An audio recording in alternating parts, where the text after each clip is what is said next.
Good morning students. Next packaging of DNA helix. நம்ம DNA double helix standard அப்படின்னு சொல்லிட்டு படிச்சிருப்போம். DNA டபுள் ஹெலிக்ஸ் மாடலில் சொன்னது யாருன்னு சொல்லுவீங்கன்னா வாட்சன் அண்ட் கிரிக் அப்படிங்கிறவங்க 1953 சொல்லியிருப்பாங்க. ஸோ அந்த டிஎன்ஏவில் என்னென்ன பேக்கேஜ் பண்ணியிருக்குது, அந்த டிஎன்ஏக்குள்ளே என்னென்ன இருக்குது அப்படின்னு சொல்லி பார்த்தீங்கன்னா நம்ம ஆல்ரெடி படித்ததான் nitrogen base pairs, phosphoric acids and வந்து பார்த்திங்க அப்படின்னா சுகர், சரிங்களா, பெண்டோஸ் சுகர் அப்படிங்கிற இந்த 3 காம்பனண்ட் தான் உள்ள பேக்கேஜ் ஆகிருக்கும். ஸோ அதை பற்றி தான் நம்ம பார்க்கணுங்க, சரிங்களா. ஒரு சாதாரணமான ஒரு மேமலியன் டிஎன்ஏ எடுத்துக்கிறோம்னு வச்சுக்கோங்க. டபுள் ஹெலிக்ஸ் மாடலாக இருக்கக்கூடிய double helix model DNA mammals, நம்மளுடைய சாதாரணமாக நம்ம ஹியூமனுடைய டிஎன்ஏவை எடுத்துக்கிறோம்னா அதனுடைய பேஸ் பேர்ஸ், அதில் இருக்கக்கூடிய நைட்ரஜன் பேஸ் பேர்ஸ் எத்தனை இருக்கும் அப்படின்னு சொல்லி பார்த்தீங்கன்னா, the distance between the 2 consecutive base pairs is. இப்போ நமக்கு வந்து நைட்ரஜன் பேஸ் பேரில் வந்து ஒரு நைட்ரஜன் பேஸ் பேருக்கும் இன்னொரு நைட்ரஜன் பேஸ் பேருக்கும் எவ்வளோ டிஸ்டன்ஸ் இருக்குது அப்படின்னு சொல்லி பார்த்தீங்கன்னா டிஎன்ஏவில் 0.34 நேனோமீட்டர்ஸ் நோட் பண்ணுவாங்களா. 0.34 நேனோமீட்டர், அப்படி இல்லைன்னா 0.34 × 10⁻⁻9 மீட்டர் அப்படிங்கிறத சாதாரணமாக இருக்கக்கூடிய எது அப்படின்னு சொல்லி பார்த்தீங்கன்னா, இப்போ நம்ம அந்த டிஸ்டன்ஸை வந்து நம்ம கண்டுபிடிச்சிட்டோங்க, சரிங்களா. ஒரு நைட்ரஜன் பேஸ் பேருக்கு இன்னொரு நைட்ரஜன் பேஸ் பேருக்கு இடையில இருக்கக்கூடிய கேப் டிஸ்டன்ஸ் எவ்வளோன்னா 0.34 நேனோமீட்டர் அப்படின்னு சொல்லிட்டோம். ஸோ இப்போ என்டையர் லென்த் ஆஃப் த டிஎன்ஏவை கண்டுபிடிக்கணும்னா இந்த டிஸ்டன்ஸை வந்து எதனால் மல்டிப்ளிகேஷன் பண்ணணும் அப்படின்னு சொல்லிங்கன்னா, number of nitrogen base pairs presence in the டிஎன்ஏவில் எவ்வளோ நைட்ரஜன் பேஸ் பேர்ஸ் இருக்குதுன்னு சொல்லிங்கன்னா 6.6, சரிங்களா. எவ்வளோ இருக்குதுன்னு சொல்லி அப்படின்னா 6.6 × 10⁻⁻9 அந்த அளவுக்கு எவ்வளோ இருக்குதுன்னு சொல்லி அப்படின்னா நைட்ரஜன் பேஸ் பேர்ஸ் இருக்குதுங்க, சரிங்களா. அதை என்ன பண்ணுறோம்னு சொல்லி பார்த்தீங்கன்னா அதோடைய கேப்னால நம்ம மல்டிப்ளிகேஷன் பண்ணணும். இன்ட்டு 0.34 × 10⁻⁻9 மீட்டர் பெர் பிபி அப்படின்னா பேஸ் பேர்ஸ். இந்த length of DNA double helix is note பண்ணுங்க பார்க்கலாம் 2.2 மீட்டர் நோட் பண்ணி பார்க்கலாம். அப்ராக்சிமேட்லி நம்ம ஹியூமனுடைய டிஎன்ஏவுடைய லென்த் வந்து என்ன அப்படின்னு சொல்லி பார்த்தீங்கன்னா 2.2 மீட்டர் சைஸுக்கு என்ன இருக்குது அப்படின்னு சொல்லி பார்த்தீங்கன்னா இது இருக்குதுங்க. இப்போ நம்ம நைட்ரஜன் பேஸ் பேர் எது அப்படின்னு சொல்லி பார்த்தீங்கன்னா இது ஒரு நைட்ரஜன் பேஸ் பேருங்க, இது ஒரு நைட்ரஜன் பேஸ் பேர். ஸோ இந்த நைட்ரஜன் பேஸ் பேருக்கு இந்த நைட்ரஜன் பேஸ் பேருக்கு இடையில இருக்கக்கூடிய டிஸ்டன்ஸ் என்ன அப்படின்னு சொல்லி பார்த்தீங்கன்னா 0. என்ன சொல்லியிருக்காங்க நமக்கு 0.34 நேனோமீட்டர், சரிங்களா. இதுதான் டிஸ்டன்ஸுங்க. இப்போ இதில் எந்த அளவுக்கு நமக்கு வந்து நைட்ரஜன் பேஸ் பேர் இருக்குது ஒரு டிஎன்ஏ எடுத்துக்கிட்டோம்னா 1 2 3 4 5 6 7 8 9 10 11 12 13 14 15 16 17 18 இந்த மாதிரி எவ்வளோ இருக்குதுன்னு சொல்லி அப்படின்னா 6.6 × 10⁻⁻9 இந்த அளவுக்கு என்ன இருக்குதுங்க நைட்ரஜன் பேஸ் பேர் நம்பர்ஸில் இருக்குதுங்க. இதை மல்டிப்ளிகேஷன் பண்ணோம்னா நம்ம டிஎன்ஏடைய லென்த்து கிடச்சிரும். நம்ம ஹியூமன் பீயிங்குடைய டிஎன்ஏடைய லென்த் வந்து எவ்வளோ அப்படின்னு சொல்லி பார்த்தீங்கன்னா அப்ராக்சிமேட்லி 2.2 மீட்டர் இன் லென்த்துங்க, சரிங்களா. ரைட்டுங்க. இது வந்து ப்ரோகரியாட்டிக்காக இருக்கக்கூடிய ஈக்குவலைனுடைய லென்த்து நம்ம பார்த்தோம் அப்படின்னு சொல்லி பார்த்தீங்கன்னா அதனுடைய டிஎன்ஏனுடைய லென்த் வந்து எவ்வளோ இருக்குன்னா 1.36 மில்லிமீட்டர், சரிங்களா. பார்த்துக்குங்க எவ்வளோ இருக்குதுன்னு சொல்லி பார்த்தீங்கன்னா சரி நம்பர் ஆஃப் பேஸ் பேர் எவ்வளோ இருக்குதுன்னு சொல்லி பார்த்தீங்கன்னா 1.36 மில்லிமீட்டர் வந்து என்ன இருக்குதுன்னு சொல்லி பார்த்தீங்கன்னா நைட்ரஜன் பேஸ் பேர்ஸ் வந்து இருக்குது, நம்பர்ஸில் இருக்குது, சரிங்களா. சரி அதனுடைய லென்த்து அப்படின்னு கொடுத்துருக்காங்க, சரிங்களா ஸ்டூடெண்ட்ஸ். 1.36 மில்லிமீட்டர் லென்த்து தான் யார் ப்ரோகரியாட்டிக்காக இருக்கக்கூடிய ஈக்குவலைனுடைய டிஎன்ஏனுடைய லென்த்துங்க. இப்படி லென்த்தில் இருக்கக்கூடிய இந்த ஈக்குவலை பாக்டீரியாவில் எவ்வளோ நைட்ரஜன் பேஸ் பேர் இருக்குது நம்பர்ஸ் அப்படின்னு சொல்லி பார்த்தீங்கன்னா 4 × 10⁻6 மீட்டர் என்ன இருக்குதுன்னு சொல்லி பார்த்தீங்கன்னா நம்பர் இருக்குதுங்க, சரிங்களா. இதை வந்து நம்ம என்ன மல்டிப்ளை பண்ணணும் அப்படின்னு சொல்லி பார்த்தீங்கன்னா நம்ம 1.36 × 10⁻3 மீட்டர் பெர் 0.34 × 10⁻⁻9 இதனால் நம்ம மல்டிப்ளிகேஷன் பண்ணோம்னா நமக்கு என்ன கிடச்சிரும் அப்படின்னா இதுதான் அப்ராக்சிமேட்லாக லென்த் வந்து என்ன கிடச்சிரும் அப்படின்னா இந்த டிஎன்ஏவுடைய லென்த்து கிடச்சிருதுங்க. யாருடைய டிஎன்ஏவுடைய லென்த்து இந்த பாக்டீரியா டிஎன்ஏவுடைய லென்த்து கிடச்சிரும், சரிங்களா. உங்கள் புக்கில் இருக்கும் பார்த்துங்க. ஸோ இந்த டிஎன்ஏவோட என்ன ஒன்று தெரிஞ்சுன்னா டிஎன்ஏவோட என்ன ஆட் ஆகுதுன்னு சொல்லி பார்த்தீங்கன்னா ஹிஸ்டோன் அப்படிங்கிற ப்ரோட்டீனுங்க. இந்த ரவுண்டாக இருக்கக்கூடிய இந்த ஒவ்வொரு ரவுண்டுமே என்ன அப்படின்னா ஹிஸ்டோன் ப்ரோட்டீன்ஸுங்க. இந்த ஹிஸ்டோன் அப்படிங்கிற ப்ரோட்டீன்ஸ் வந்து என்ன ஆயிருக்குன்னு சொல்லினா லிங்க் ஆகிருக்கும். இந்த ஒவ்வொரு ஹிஸ்டோன் ப்ரோட்டீனுக்குள்ளே உள்ள என்ன இருக்குன்னு சொன்னால் 8 சப் யூனிட்டான ப்ரோட்டீன் ஆக்டோமேர்ஸ் அப்படின்னு சொல்லிட்டு இருக்கும். அதை ஒவ்வொன்றும் நம்ம என்னென்னு பார்ப்போம். சரிங்களா? இந்த 8 இந்த ஹிஸ்டோன் அப்படிங்கிற ப்ரோட்டீன் பூரா ஜாயின் ஆகி என்னவா மாறுதுன்னு சொல்லி பார்த்தீங்கன்னா குரோமாட்டின் ரெட்டிகுலமாக மாறுது. குரோமாட்டின் ரெட்டிகுலம் பூரா என்னவா மாறுதுன்னா குரோமோசோம்ஸாக மாறிடுதுங்க. இங்கே வந்து பார்த்திங்க அப்படின்னா குரோமோசோம்ஸாக மாறுது பார்த்தீங்களா? இதுதான் என்ன அப்படின்னு சொல்லி பார்த்தீங்கன்னா ஃபுல்லாக இருக்கக்கூடிய குரோமோசோம்ஸுங்க. சரிங்களா ஸ்டூடெண்ட்ஸ்? இது அப்படியே கொஞ்சம் உங்கள் புக்கில் பாருங்கள், ஈஸியாகவே உங்களுக்கு புரிஞ்சிடும். சரிங்க. இப்போ நெக்ஸ்ட்டு வந்து நம்ம என்ன பண்ணணும் அப்படின்னு சொல்லி பார்த்தீங்கன்னா அப்ராக்சிமேட்டில் எவ்வளோ இருக்குது அப்படிங்கிறலாம் நான் உங்களுக்கு நோட் பண்ணி சொல்லிட்டோம். இதை நோட் பண்ணி வச்சுக்கோங்க 1 மார்க்கில். அப்ராக்சிமேட்டில் வந்து ஹியூமன் பீயினுடைய டிஎன்ஏடைய லென்த்து 2.2 மீட்டர் சைஸ் இருக்கும். ஈக்குவலினது 1.36 மில்லிமீட்டர் இருக்குது அப்படின்னு சொல்லிட்டு கொடுத்துருக்காங்க. பார்த்துங்க. DNA double helix is a far greater than the dimension of typical mammalian nucleus. How is such a long DNA polymer packed in the cells. இப்போ இந்த நீட்டமாக இருக்கக்கூடிய இந்த டிஎன்ஏ எப்படி பேக் ஆகிருக்குது, செல்ஸுக்குள்ளே எப்படி பேக்கிங் ஆகுது அப்படின்னு சொல்லி பார்த்தீங்கன்னா ப்ரோட்டீனோட என்ன ஆகுது அப்படின்னு சொல்லி பார்த்தீங்கன்னா ட்விஸ்ட் ஆகி இன்டர்லிங்க் ஆகி மிங்கிள் ஆகிருதுங்க. டிஎன்ஏங்கிறது என்ன, நெகட்டிவ் சார்ஜ்டு பார்ட்டிகல்ஸு. ஸோ இந்த நெகட்டிவ் சார்ஜ்டு பார்ட்டிகல்ஸ் வந்து எதோட அட்டாச் ஆகுதுன்னு சொல்லினா பாசிட்டிவ் சார்ஜ் பார்ட்டிகளான ஹிஸ்டோன் ப்ரோட்டீன். ஹிஸ்டோன் ப்ரோட்டீன்கிறது பாசிட்டிவ் சார்ஜ் பார்ட்டிகல்ஸ். இப்போ பாசிட்டிவ் நெகட்டிவ் என்ன ஆகுதுன்னு சொல்லினா லிங்க் ஆகி அப்படியே காயில்ட் ஆகி சுற்றிக்குதுங்க. The chromosomes are carriers of gene which are responsible for the various characters from the generation to generation. Dubrow 1965 note பண்ணுவாங்க proposed a single strand model of DNA model single strand model சொன்னவர் யாருன்னு சொல்லினா டியூப்ரே அப்படிங்கிறவர். எந்த வருஷம்னு சொல்லினா 1965லங்க. எப்போ 1965ல் இந்த வந்து Toubro அப்படிங்கிறவர் என்ன பண்ணியிருக்காங்க அப்படின்னு சொல்லி பார்த்தீங்கன்னா 1965ல் சிங்கிள் ஸ்டாண்ட் மாடலில் சொல்லியிருக்காருங்க. இந்த சிங்கிள் ஸ்டாண்ட் மாடலாக இருக்கக்கூடிய லென்த்தி காயிலாக இருக்கக்கூடிய இந்த லென்த்தாக இருக்கக்கூடிய லென்த்தாக இருக்கக்கூடிய நமக்கு அந்த டிஎன்ஏ அப்படிங்கிறது ஹிஸ்டோன் ப்ரோட்டீனோட என்ன ஆகுதுன்னு சொன்னால் மிங்கிள் ஆகுது. அப்படி மிங்கிள் ஆகணும்னா பாசிட்டிவ் நெகட்டிவ் ரெண்டும் ஜாயின் ஆகணும் அப்படின்ட்டு இருந்தோம். அது நெகட்டிவ் சார்ஜ் பார்ட்டிகள் எது அப்படின்னா டிஎன்ஏ, பாசிட்டிவ் சார்ஜ் பார்ட்டிகள் எது அப்படின்னா ஹிஸ்டோன் ப்ரோட்டீன். இது ரெண்டும் மிங்கிளாக எது அப்படின்ட்டு இருக்காங்க. சரிங்களா? DNA to fit into the sell nucleus. அதனால் செல்லுக்குள்ளே இருக்கக்கூடிய நியூக்ளியஸ்க்கு உள்ளே அடங்குற மாதிரி என்ன ஆகுதுன்னா ஃபிட் ஆகுதுங்கிறாங்க. இந்த ப்ரோகரியாட்டிக் சச்சஸ் ஈக்குவலை though they do not have definite nucleus. ஆனால் ஈக்குவலையில் வந்து என்ன பண்ண முடியல அப்படின்னா அதுக்கு ஈக்குவலைங்கனாலே பாக்டீரியா ப்ரோகரியாட்டிக்கில் என்ன கிடையாது, நியூக்ளியஸ் கிடையாதுங்க. இந்த DNA is not scattered throughout the cells. சரிங்களா? ரைட்டுங்க. நெக்ஸ்ட் வந்து பார்த்திங்கன்னா இந்த டிஎன்ஏ பீயிங் நெகட்டிவ்லி சார்ஜு அதான் பாசிட்டிவ் சார்ஜ் இதோட ஜாயின் ஆகிது அப்படின்ட்டு இருக்கிறாங்க. This region is called nucleoid. Note பண்ணி பார்க்கலாம். அப்போ டிஎன்ஏவும் ஹிஸ்டோன் ப்ரோட்டீனும் மிங்கிள் ஆகிருக்கக்கூடிய அந்த பிளேஸுக்கு பேர் என்ன வேறு அப்படின்னு சொல்லி பார்த்தீங்கன்னா நியூக்ளியாய்டு. சரிங்களா? The DNA as a nucleoid is organized into a large loop held by protein. நமக்கு அந்த மேலே டயக்ராம் பார்த்தீங்கன்னா உங்களுக்கு புரியும். சரிங்களா? இதில் வந்து பார்த்தீங்கன்னா மேலே அந்த டயக்ராமில் நியூக்ளியோசோம்னு கொடுத்துருக்காங்க பார்த்தீங்களா? இதுதான் ப்ரோட்டீனும் டிஎன்ஏவும் என்ன இருக்குதுங்க மிங்கிள் ஆகிருக்குது பார்த்தீங்களா இங்கெல்லாம். இதுதாங்க. இதை நம்ம என்ன சொல்கிறோம் அப்படின்னா நியூக்ளியாய்டுன்னு இருக்கிறாங்க. அதை பின்னாடி நியூக்ளியோசோம் அப்படின்னு சொல்லுவாங்க. சரி. Protein DNA of the prokaryotic is almost circular and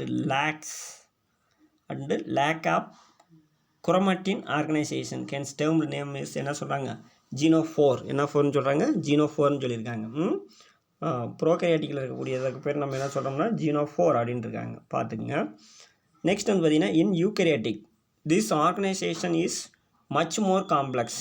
நமக்கு யூகரியாட்டிக்கில் வந்து பார்த்திங்கன்னா நல்லா காம்ப்ளெக்ஸாக இருக்குது நிறையா. The chromatin is formed by a series of repeating unit is called nucleosomes. இப்படி சொன்ன பார்த்தீங்களா ப்ரோட்டீனும் டிஎன்ஏவும் கம்பைன் ஆகிருந்தால் அதுக்கு பேர் நியூக்ளியோசோம்ஸ். நெக்ஸ்ட் வந்து பார்த்திங்கன்னா Kornberg proposed a model for the nucleosome. Note பண்ணி பார்க்கலாம். நியூக்ளியோசோம் அப்படிங்கிற மாடலை சொன்னவர் யார் அப்படின்னா கார்ன்பர்க் அப்படிங்கிறவர். In which 2 molecules of the 4 histone proteins. இதில் வந்து பார்த்திங்கன்னா 4 ஹிஸ்டோன் ப்ரோட்டீன் தான். அந்த ஹிஸ்டோன் ப்ரோட்டீனில் 4 யூனிட் இருக்குது. அதுக்குள்ளே ஒவ்வொன்றுக்குள்ளேயும் எத்தனை இருக்குது அப்படின்னா ரெவன் இருக்குதுங்க. H2A அப்படிங்கிறது 2 இருக்கும், H2B அப்படிங்கிறது 2 இருக்கும், H3ல் 2 இருக்கும், H4ல் 2 இருக்கும். மொத்தம் இதை டோட்டலாக பார்த்தோம்னா 8 இருக்கும். சரிங்களா? Organised in the form of unit of 8 molecules is called histone octamers. Note பண்ணுங்க பார்க்கலாம். ஒவ்வொன்றிலையும் 2 மாலிகூல்ஸ் இருக்குங்க அந்த ப்ரோட்டீனுக்குள்ளே, ஹிஸ்டோன் ப்ரோட்டீனில். த நெகட்டிவ்லி சார்ஜ்டு DNA இஸ் wrapped around the positively charged histone atomer to form a structure is called nucleosome. அதான் என்ன சொல்லியிருக்காங்க, nucleosome. A typical nucleosome contains 200 base pairs of DNA helix. Note பண்ண பார்க்கலாம். ஒரு நியூக்ளியோசோமில் எத்தனை பேஸ் பேர் இருக்குதுன்னு சொல்லிட்டீங்கன்னா 200 DNA base pairs இருக்குது. The histone atomeres are in close contact and DNA is coiled on the outside of nucleosome. 8 neighboring nucleosomes are connected by a linear DNA அல்லது H1 that is exposed to the enzyme. Note பண்ணி பார்க்கலாம். நெய்பரிங்கோட என்ன ஆகுதுன்னு சொல்லி பார்த்தீங்கன்னா connect ஆகுது, அதுக்கு வந்து H1 அப்படின்னு சொல்லிட்டு வேணுங்க. அதுக்கு டயக்ராம் நம்ம போய் பார்க்கணும். சரிங்களா? அதான் ஹிஸ்டோன் ப்ரோட்டீனை வந்து என்ன பண்ணுதுன்னு சொல்லி பார்த்தீங்கன்னா இங்கே சரௌண்ட் பண்ணிடுதுங்களா. இந்த டிஎன்ஏ வந்து இந்த ஹிஸ்டோன் ப்ரோட்டீனை அப்படி சரௌண்ட் பண்ணி வருதுங்களா. வெளியே வந்தோடனே அப்போ இது ஒரு டிஎன்ஏ, இது ஒரு டிஎன்ஏ, இது ரெண்டையும் ஜாயின் பண்ணுறதுக்கு யார் வேணுங்க, H1 ப்ரோட்டீன்ஸ். இல்லைன்னா இது என்ன ஆயிருங்க, விலகிடும். விலகாமல் லாக் பண்ணுறதுக்கு யார் வேணும் அப்படின்னா இந்த H1 அப்படிங்கிற ப்ரோட்டீன் வேணும். பார்த்துங்க, H1 ப்ரோட்டீன், இந்த ஆரஞ்சு கலரில் இருக்கிறது H1 ப்ரோட்டீனுங்க. பார்த்துங்க.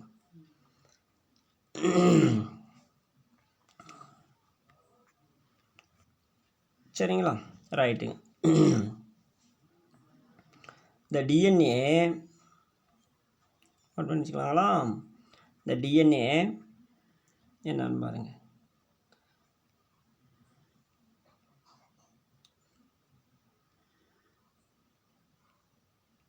The DNA maps 2 complete turns around the octomeres.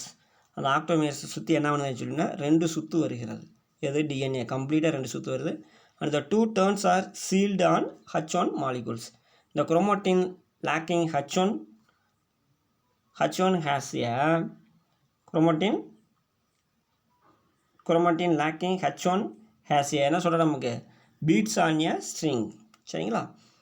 அது நூலில் பாசி மணி கோர்த்த மாதிரி இருக்குது. சரிங்களா? எது இந்த H1 ப்ரோட்டீன் வந்து டிஎன்ஏங்கிற நூலில் இந்த அந்த ஹிஸ்டோனுங்கிற ப்ரோட்டீனை பாசி மணி கோர்த்த மாதிரி கோர்க்க வைக்கிறது யாருன்னு சொல்லி பார்த்தீங்கன்னா இணைச்சி வச்சுருக்கிறது யாருன்னா H1ங்கிற ப்ரோட்டீன்.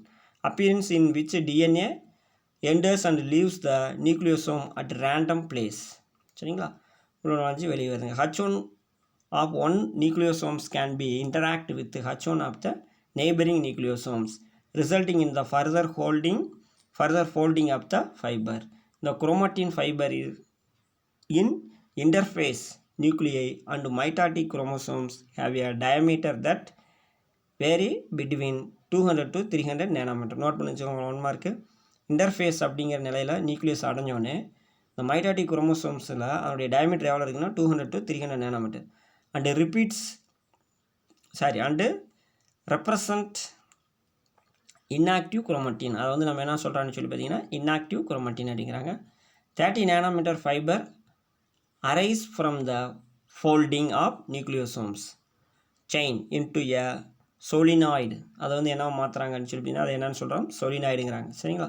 ஒவ்வொரு 30 nanometer ஃபைபரும் என்னவா மாறுதுன்னு சொல்லி பார்த்தீங்கன்னா ஃபோல்டிங்காக மாறுது. எங்கள் நியூக்ளியோசோமில் அந்த நியூக்ளியோசோமில் ஃபோல்டிங் ஆகிருக்கக்கூடிய அந்த செயினுக்கு பேர் சொலினாய்டுன்னு பேர். இந்த ஸ்ட்ரக்சர் ஹேவிங் 6 நியூக்ளியோசோம் பேர் டர்ன்ஸ். நோட் பண்ணி பார்க்கலாம். சொலினாய்டு அப்படிங்கிறதுல ஒவ்வொரு சொலினாய்ட்லேயும் 6 நியூக்ளியோசோம்ஸ் இருந்துக்குது. சரிங்களா? The structure is stabilised by a interaction between the different H1 molecules. DNA is a solenoid and packed about the 40 folds. Note பண்ணி பார்க்கலாம். டிஎன்ஏ வந்து சொலினாய்டாக இருக்குது, அதில் எவ்வளோ வந்து பேக்கட் ஆகிருக்கும் அப்படின்னு சொல்லி பார்த்தீங்கன்னா 40 ஃபோல்டிங் இருக்கும். சரிங்களா? The hierarchical nature of chromosomes structure is illustrated in அங்கே டயக்ராமில் கொடுத்துருக்காங்க. The additional set of protein are required for the packing of chromatin. இது கூட இந்த H1 அதாவது ஹிஸ்டோன் ப்ரோட்டீனை தவிர இன்னும் அடிஷ்னலாகவும் ப்ரோட்டீன் தேவைப்படுது, அதாவது டிஎன்ஏவை பேக் பண்ணுறதுக்கு. சரிங்களா? Packing of chromatin at higher level and refer to as a non histone chromosomal protein. Note பண்ணுங்க பார்க்கலாம். ஹையர் லெவல் அனிமல்ஸுக்கு போக போக இன்னொரு ப்ரோட்டீன் தேவைப்படுது. அந்த ப்ரோட்டீன் பேர் என்ன ப்ரோட்டீன் அப்படின்னா NHC non histone chromosomal proteins. Non histone chromosomal proteins. In a typical nucleus some region of the chromatin are loosely packed. Note பண்ணுங்கள், loosely packed and are referred to as a euchromatin. லூஸ்டாக வந்து packing ஆகிருக்கிற இடத்துக்கு பேர் euchromatin பேர். இந்த chromatin that is tightly packed, நல்லா டைட்டாக பேக் ஆகிருக்கக்கூடிய அந்த குரோமாட்டின் பேர் என்ன வருதுன்னா heterochromatin. Is called heterochromatin. Note பண்ணிச்சுக்கோங்க.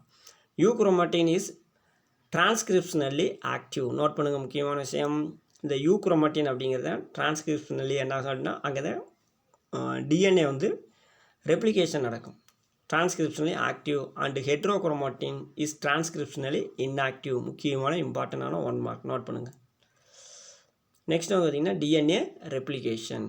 இப்போ single DNA how to replicate or how to form the double 2ஆக எப்படி மாறுது அப்படிங்கிறத டிஎன்ஏ ரெப்ளிகேஷன் அப்படின்னு பாருங்க. The replication of DNA takes place during the S phase of cell cycle. Note பண்ணுங்க பார்க்கலாம். DNA replication அப்படிங்கிறது எப்போ நடக்குதுன்னா S phase of the cell cycle. Cell cycle வந்து பார்த்திங்கன்னா G phase, S phase, அப்புறம் D phase அப்படின்னு சொல்லிட்டு இருக்கும்.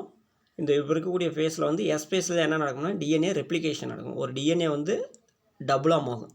ஒரு DNA ஸ்டாண்ட் வந்து டபுள் ஸ்டாண்டாக மாறும். During replication, each DNA molecules gives rise to a 2 DNA stand. ஒரு சிங்கிள் ஸ்டாண்ட் வந்து 2 ஸ்டாண்டாக மாறுதுங்கிறாங்க. ஐடென்டிக்கல் டு ஈச் அதர்ஸ், ஒன்றுக்கொன்று இணையாக இருக்கும், எந்த ஒரு வேறுபாடும் இல்லாமல். as well as to the parent strand, parent ஸ்டாண்டுக்கு ஈக்குவலாக எந்த ஒரு வேரியேஷனும் இல்லாமல் இருக்கும். 3 ஹைபாத்திசிஸ் ஆஃப் DNA ரெப்ளிகேஷன். இதில் வந்து 3 முறையில் DNA ரெப்ளிகேஷன் ஆகுது அப்படின்னு சொல்லியிருக்காங்க. ஃபஸ்ட்டு வந்து கன்சர்வேட்டிவ் ரெப்ளிகேஷன். கன்சர்வேட்டிவ் அப்படின்னு சொல்லி பார்த்தீங்கன்னா பேரண்ட் DNA ஸ்டாண்ட் அப்படியே இருக்கும், அது அப்படியே என்ன ஆகணும் அப்படின்னா செராக்ஸ் காப்பி மாதிரி டாட்டர்ஸ் DNA மெட்டீரியல் ப்ரொடியூஸ் ஆகுங்க. அடுத்து டிஸ்பெர்சிவ் ரெப்ளிகேஷன். டிஸ்பெர்சிவ்னா என்னங்க, பாதி காத்தல் அப்படின்னு பேருங்க, பிரிஞ்சு சென்ட்டு பாதி வரைக்கும். And semi conservative replication. Semi கன்சர்வேட்டிவ்னா தான் பாதி காத்தல் அப்படின்னு பேருங்க. சரிங்களா, ரைட்டுங்க. இன் கன்சர்வேட்டிவ் ரெப்ளிகேஷன் DNA ரெப்ளிகேஷன்லாம் 5 மார்க்கும் நோட் பண்ணிச்சுங்க. In conservative replication the original double helix serve as a template. Note பண்ணுங்க பார்க்கலாம். ஒரிஜினல் டபுள் ஹெலிக்ஸ் வந்து டெம்ப்ளேட்டை ஆக்ட் பண்ணி அதோடைய டாட்டரை ப்ரொடியூஸ் பண்ணும். The original molecule is preserved intact and on entirely new double stand molecule is synthesised. அது அப்படியே இருக்கும். பேரண்ட் DNA டபுள் ஸ்டாண்ட் அப்படியே இருக்கும், அதுக்கு இணையான அப்படியே செராக்ஸ் காப்பி மாதிரி டாட்டரை ப்ரொடியூஸ் பண்ணி விட்ருங்க. In dispersive replication the original molecules is broken into fragment. இதில் ஒரிஜினல் மாலிகூல்ஸ் வந்து என்ன ஆகும்னா சின்ன சின்ன துகள்களாக உடையும். அந்த உடஞ்ச துகள்கள்லேருந்து என்ன உருவாகும் அப்படின்னு சொல்லி பார்த்தீங்கன்னா டாட்டர் ஃப்ராக்மெண்ட் DNAக்கள் உருவாகும். அதை வந்து என்ன அப்படின்னா டிஸ்பெர்சிவ் அப்படின்ட்டு பேருங்க. சரிங்களா, இது வந்து DNA strand double helix model. இங்கே DNA ரெப்ளிகேஷன் ஆகுது பாருங்க, இதெல்லாம் கொடுத்துருக்காங்க. சரிங்களா, செமி கன்சர்வேட்டிவ் மெத்தட் வந்து serve as a template for the synthesis of complementary fragment. Finally 2 new molecules are formed which consisting of both old and new fragments. சரிங்களா, இங்கேயும் கொடுத்துட்டாங்க பாருங்கள். DNA வந்து ரெப்ளிகேஷன் நடக்குது பாருங்க. சரிங்களா, ரைட்டுங்க. அடுத்து செமி கன்சர்வேட்டிவ் மெத்தட் கொஞ்சம் பார்க்கலாம் பாருங்கள். செமி கன்சர்வேட்டிவ் மெத்தட் இம்பார்ட்டண்டான ஒரு 5 மார்க், அதை கொஞ்சம் பார்த்துக்கணும். Semi conservative replication are the proposed by Watson and Crick in the year of 1953. Watson Crick தான் சொன்னாங்க. This mechanism of replication is based on the DNA model. சரியா, DNA டபுள் ஹெலிக்ஸ் மாடலில் சொன்னவங்களும் இவங்க தான். ஸோ அந்த மாடலே வச்சு இது என்ன செமி கன்சர்வேட்டிவ் மெத்தட்னு சொல்லிட்டாங்க. They succeeded that the 2 polynucleotide strand of DNA molecules unwind. First வந்து டபுள் ஸ்டாண்டாக இருக்கக்கூடிய 2 பாலிநியூக்ளியோடைட்ஸாக இருக்கக்கூடியது என்ன ஆகுதுன்னு சொல்லிங்கன்னா அன்வைண்டிங் ஆகுது. சரிங்களா, சுற்றி இருந்தது பிரிஞ்சு தனித்தனியாக பிரியுது. And start the separating at 1 end. ஒவ்வொரு எண்டு தனித்தனியாக பிரிஞ்சுது. During this process the covalent hydrogen bonds are broken. Note பண்ணுங்க பார்க்கலாம். ஒரு நைட்ரஜன் பேஸ் பேருக்கு இன்னொரு நைட்ரஜன் பேஸ் பேருக்கு என்ன பாண்டு ஃபார்ம் ஆகும் நேற்றே படித்தோம், ஹைட்ரஜன் பாண்டு. அந்த ஹைட்ரஜன் பாண்டு தான் கோவலன் பாண்ட் அப்படின்ட்டு இருப்பாங்க. சரிங்களா, the separated single strand then act as a template for the synthesis of new strand. இப்போ பிரிஞ்ச ஒரு சிங்கிள் ஸ்டாண்ட் வந்து என்ன ஆகும் அப்படின்னா டெம்ப்ளேட் ஆக்ட் பண்ணி நியூ ஸ்ட்ராண்டை சிந்தசிஸ் பண்ணுங்கள். Subsequently, each daughter double helix carries one polynucleotide strand from the parent molecules that act as a template, and the other strand is a newly synthesized and complementary to parent strand. ஒன்றுக்கொன்று இணையாக இருக்குங்க. சரிங்களா? ரைட்டுங்க. Next வந்து பார்த்தீங்கன்னா experimental proof of DNA replication. DNA replication ஆகுது அப்படின்னு சொல்லிட்டு என்ன பண்ணியிருக்காங்க அப்படின்னா எக்ஸ்பெரிமெண்ட்டாக ப்ரூவ் பண்ணியிருக்காங்க. அது எப்படி ப்ரூவ் பண்ணியிருக்காங்க அப்படின்னு சொல்லி பார்ப்பாங்க. ஃபஸ்ட்டு யார் ப்ரூவ் பண்ணுறாங்க அப்படின்னு சொல்லி பார்த்தீங்கன்னா the model of DNA replication was determined by 1958 Meselson and Stahl அப்படிங்கிறவங்க. மிசெல்சன் அண்ட் ஸ்டால் அப்படிங்கிறவங்க என்னென்னா ஃபஸ்ட்டு இதை ப்ரூவ் பண்ணுறாங்க. டிஎன்ஏ ரெப்ளிகேஷன் ஆகுது அப்படின்னு எக்ஸ்பெரிமெண்ட்டாக. They designed an experiment to distinguish between the semi conservative and dispersive replication. இவங்க என்ன பண்ணாங்க அப்படின்னா மூணையும் தனித்தனியாக நடக்க வச்சாங்க. தனித்தனி எக்ஸ்பெரிமெண்ட் பண்ணாங்க. Semi conservative method dispersive method மூணையும் தனித்தனி அப்பராட்டஸில் வச்சு தனித்தனியாக எக்ஸ்பெரிமெண்ட் பண்ணாங்க. In this experiment they grew in to the culture of E coli. எதெல்லாம் பண்ணாங்க அப்படின்னா E coli for many generation is separated media. The heavy culture was given in to a medium in which the nitrogen source. நல்லா எதில் வளர்த்தாங்க அப்படின்னு சொல்லி பார்த்தீங்கன்னா எதில் நல்லா வளர்ந்தது அப்படின்னு சொல்லி பார்த்தீங்கன்னா நைட்ரஜன் சோர்ஸ் இதில் நடந்தது. நல்லா ஹெவியாக வளர்ந்தது. Contain the heavy isotopes nitrogen 15 and the light culture was given in to a medium in which the nitrogen எதில் வைக்கிறாங்கன்னு சொல்லி பார்த்தீங்கன்னா நைட்ரஜன் 15 ஒன்று வச்சு வளர்த்தாங்க. இன்னொன்று எதில் வைக்கிறாங்கன்னு சொன்னால் nitrogen source கண்டைன்டு light isotope nitrogen 14. சரிங்களா? ரெண்டுலேயுமே என்ன பண்ணாங்க அப்படின்னா ஐசோடோப்பை வந்து ஃபிக்ஸ் பண்ணிட்டாங்க. For many generation at the end of growth they observe that the bacterial DNA is a heavy culture contained only nitrogen 15 isotopes and in the light culture only contains nitrogen 14 isotopes. The heavy DNA could be distinguished from the light DNA. இப்போ இந்த heavy டிஎன்ஏவும் light டிஎன்ஏவும் என்ன பண்ணியிருக்காங்க அப்படின்னா isotope fix பண்ணி தனித்தனியாக பிரிக்கிற மாதிரி வச்சுக்கிட்டாங்க. With a technique called caesium chloride density gradient centrifugation. Note பண்ணிக்கலாம். Centrifugation caesium chloride density gradient centrifugation அப்படிங்கிற டெக்னிக் மூலிமா.